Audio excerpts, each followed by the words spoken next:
예, 비대위 회의 결과를 말씀드리겠습니다.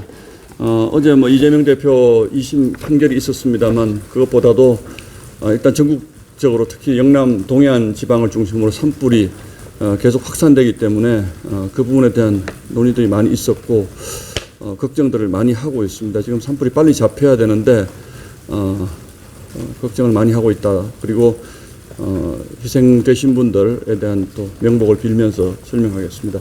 어제 이제 전국 화재 피해 현장에서 물품들이 많이 부족하다는 요청들이 있었습니다. 당장 주민들 대피소라든지 구호소라든지 이런 곳에 많은 분들이 가 계시는데 좀 긴급 구호 물품을 좀 지원해 줬으면 좋겠다라는 요청이 있어서 8개 지역 경북 의성, 안동, 영덕, 청송, 영양에 각 2천만 원씩 1억 원을 전달했고 또 경남 산청 하동에도 2천만 원씩, 울주에 2천만 원씩 1억 6천만 원의 물품을 지원을 했습니다. 화장지, 물티슈, 세면키트, 컵라면, 컵밥 같은 간편식, 커피 믹스, 생수, 일회용품, 담요 이런 것들을 긴급히 구비를 해서 오늘 오전에 전달을 할 생각을 하고 있습니다.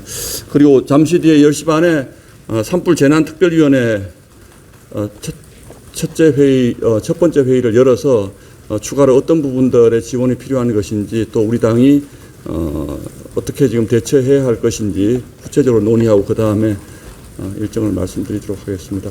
어제 이재명 대표 2심 재판 관련해서는 여러분들 다 들으셨겠지만 판결의 결과를 납득하기 어렵다라는 말씀들이 오늘 집중적으로 있었습니다.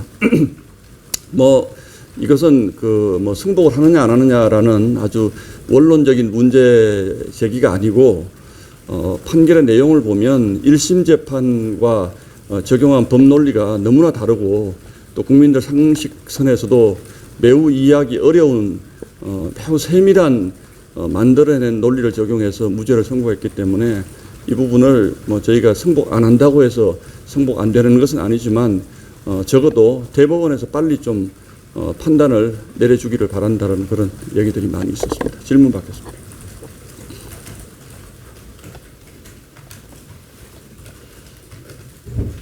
네, 질문하세요. 예. 이제 오늘 2심 재판에 대한 판결에 대해서 내용에 대해서 비판을 많이 했는데 위원장님하고 권성동 원내대표도 판사 성향이 우리법 연구회 출신이고 다 이제 그런 성향이라고 해서 판사 개인의 어떤 성향을 비판을 많이 하셨는데 예전에 이제 판결에 대한 어떤 결과와 법리에 대해서 논리적으로 비판하는 거는 장려해야 되지만 또 그때 판사 개인을 공격하는 거는 부당하지 않느냐는 이제 이런 지적들이 그동안 계속 있어 왔는데 이게 좀 당한 오늘 행위 아니냐는 이런 지적 어떻게 보십니까? 공교롭게도 이 부분은 어떤 아무런 논리적 연관성 없는 분들이 아니고 저희가 너무나 납득할 수 없는 판단이나 결정을 한 분들이 공교롭게도 오늘 권성동 원내대표가 지적한 것처럼 우리법 연구회라든지 국제인권법 연구회에 소속됐던 분들이라는 공통점이 있기 때문에 이 부분을 이제 시중에서도 재판이 왜곡될 수 있는 가능성에 대해서 많은 걱정들을 하는 그 연장선상의 얘기였고 지금 우리법 연구회의 문제 같은 경우는 저희가 이거는 그냥 판사 개인의 문제로 그냥 두기에는 우리 사회 전반에 미치는 영향이 너무나 크기 때문에 그 부분은 저희 당으로서는 지적하지 않을 수가 없습니다.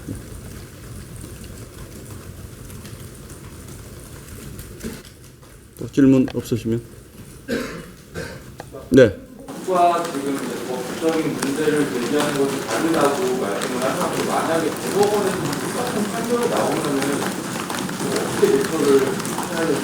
근데 이제 이 부분을요 저희가 승복하기 때문에 저희가 생각하는 논리적 문제조차도 지적하지 말으라고 하는 것은 대단히 부당합니다. 저희가 승복을 하더라도 그 부분에 대한 문제들은 지적할 수가 있는 것이고 특히 저희는 이 부분이 가지고 있는 오늘 주진우 위원장의 설명대로 너무나 크기 때문에 잘못됐다고 판단되는 부분들이 너무나 크기 때문에 그 부분은 뭐 대법원에서 어떤 결정이 내려질 것이라는 전제를 가지고 저희가 말씀드릴 수는 없습니다만 적어도 저희가 양해할 상식적으로 그래도 이런 판단은 또 할 수가 있겠구나라는 상식선에 선을 넘어버린 판단이라고 결정이라고 생각되기 때문에 그래서 저희가 하는 얘기입니다. 또 뭐 질문 없으시면 자 여기서 마칠까요? 예.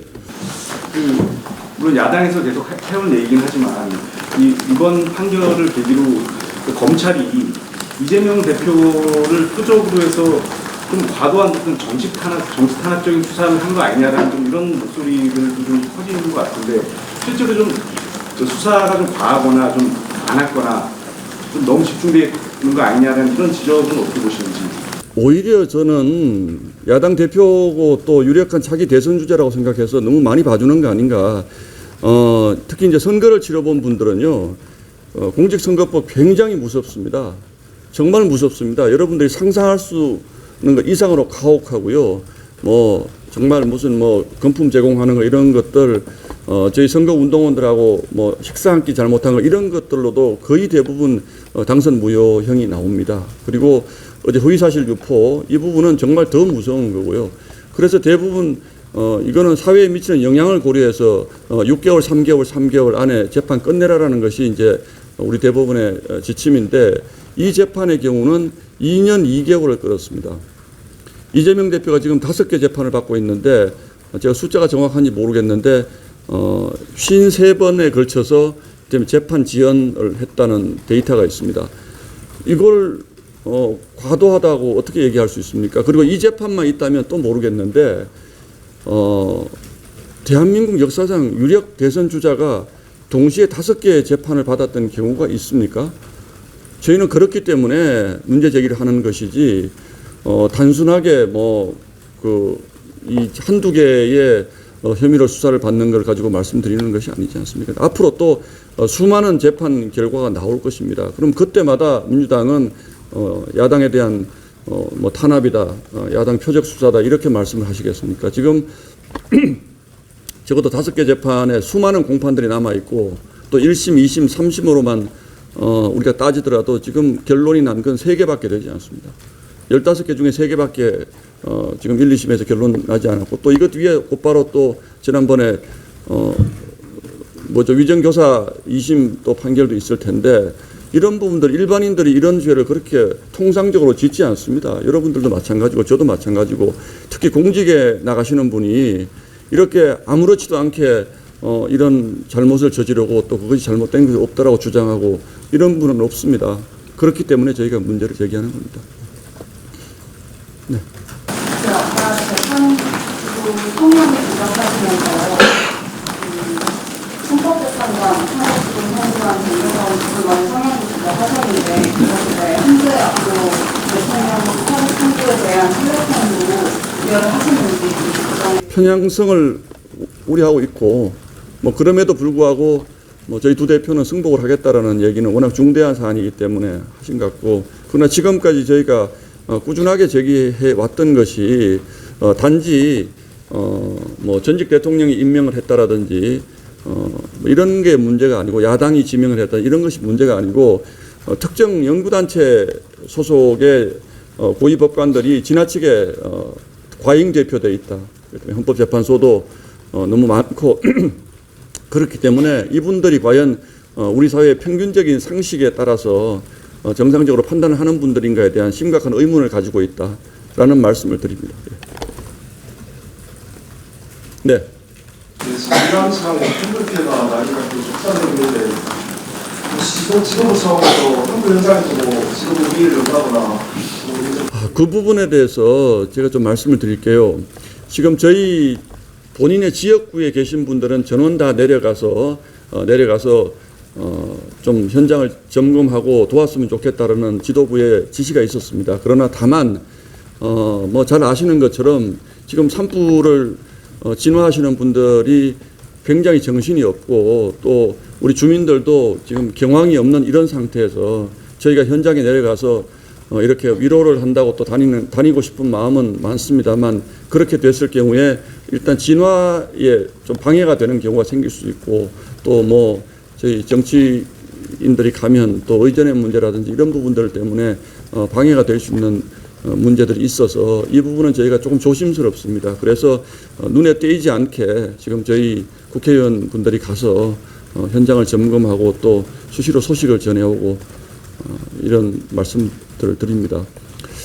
추가로 뭐 한 말씀을 드리자면 오늘 이런 부분에 대한 지적들이 있었는데 지금 한덕수 국무총리가 76일의 공백 이후에 돌아왔고 또 행안부 장관은 이미 100일 이상 공백 상태입니다. 그래서 지난번 저희가 여야정 협의를 할 때 국방부 장관, 안보와 관련되는 국방부 장관 그리고 국민들의 안전을 책임지는 행안부 장관 정도는 야당과 협의해서 빨리 임명을 하는 것이 좋겠다라는 뭐 그런 얘기들이 있었는데 안타깝게도 지금까지 그것이 잘 되지 않고 있고 또 오늘 아침에 뭐 잘 아시는 것처럼 미국의 트럼프 행정부가 외국산 자동차에 대해서 25%의 관세를 부과하는 이런 일이 있었는데 우리 그 사령탑이 될 수 있는 한덕수 대행이 그제 돌아오셨기 때문에 좀 이런 부분에 대한 충분한 대처가 될 수 있을 것인가라는 걱정도 하고 또 오늘 논란이 됐던 예비비 문제 작년에 40% 2조 원을 깎았던 예비비가 결국은 그 예비비 안에 저희가 걱정했던 것이 작년에 뭐 여러 번 저희가 브리핑했습니다만 걱정했던 것이 재난에 신속하게 대응할 수 있는 예산 같은 것이 그 예비비 안에 다 포함이 되어 있는데 이 부분을 자른 것에 대해서 삭감한 것에 대해서 매우 유감스럽다는 말씀을 드렸습니다. 그래서 우리가 추경을 하더라도 그 부분 2조 원 삭감된 예비비는 빨리 복구를 해 주었으면 좋겠다라는 얘기를 했는데 야당이 아직 구체적으로 답을 안 하고 있는 것 같습니다. 이게 예비비가 재난 대비 예비비를 복구하는 것에 대해서 야당이 좀 부정적인 생각을 가지고 있는 것 같아서 이 부분에 대해서만큼은 야당이 전향적으로 빨리 좀 응해 주시기를 바랍니다. 예. 방금 그 예비 포함해서 원래는 이번 주에 고위당정 협의에 열어서 논의하겠다고 지난 25일에 말씀하셨는데 그 고위당정 일정은 어떻게 돼요? 지금까지는 취소됐다는 얘기를 저는 듣지는 못했습니다. 일정이 잡혀 있는 일정 공지된 게 있죠. 이번 주 일요일인가 27일인가 있는데 취소됐다는 얘기는 제가 듣지 못했고 뭐 혹시 달라진 게 있습니까? 듣지 못했고 다만 뭐 산불이라든지 이런 것들이 굉장히 많이 확산될 경우에 뭐 그런 대책을 위해서라도 고위 당정은 좀 시급해야 되는 거 아닌가라는 생각을 가지고 있습니다. 예. 이재명 대표 재판이 대법원에서 파기환송돼서 노동법원으로 돌아가고 이 대표가 시간을 벌었고 그래서 결국 대세론이 굳어졌다는 증거들이 나오는데 그래서 어떻게 보시는지.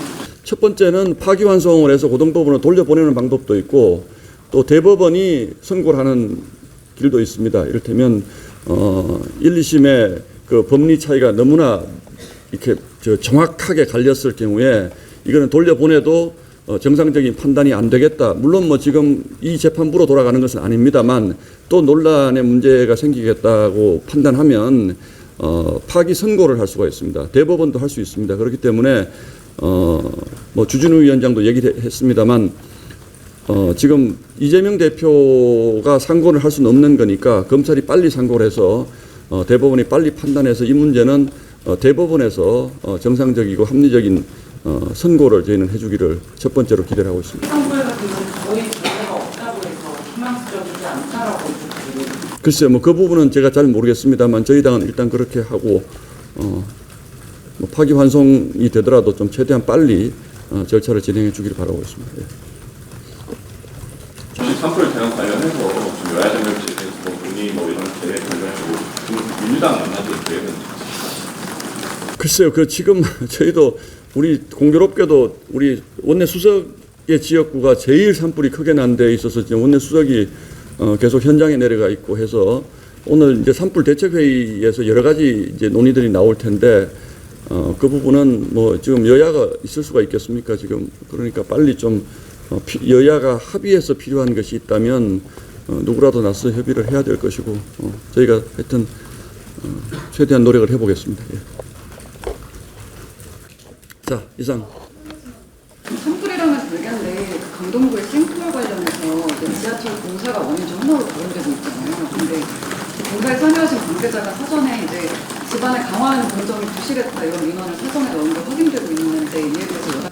그 사고 관련된 문제에서 뭐 언론에서도 여러 가지 문제점을 지적하시고 또 전문가라고 하시는 분들이 이제 말씀을 하시는 경우가 많이 있는데 그 부분은 한두 분의 얘기를 듣고 저희가 판단하기는 어렵습니다. 그래서 안전 문제에 대해서는 정부의 공식적 그 조사 기구를 만들어서 그 부분에 대해서 정말로 이게 지금 뭐 저희가 듣기로는 그 주변에 여러 개의 지하 이제 시설물이 뚫리고 있는 상황이어서 그 부분이 구체적으로 어떤 영향을 미치고 있는 것인지 다른 지역에 또 유사한 사고가 날 수 있는 것인지 이런 부분에 대해서는 일단은 좀 면밀하게 점검을 하고 그 이후에 아마 공사를 좀 진행하는 것이 맞지 않다 이렇게 보고 있습니다.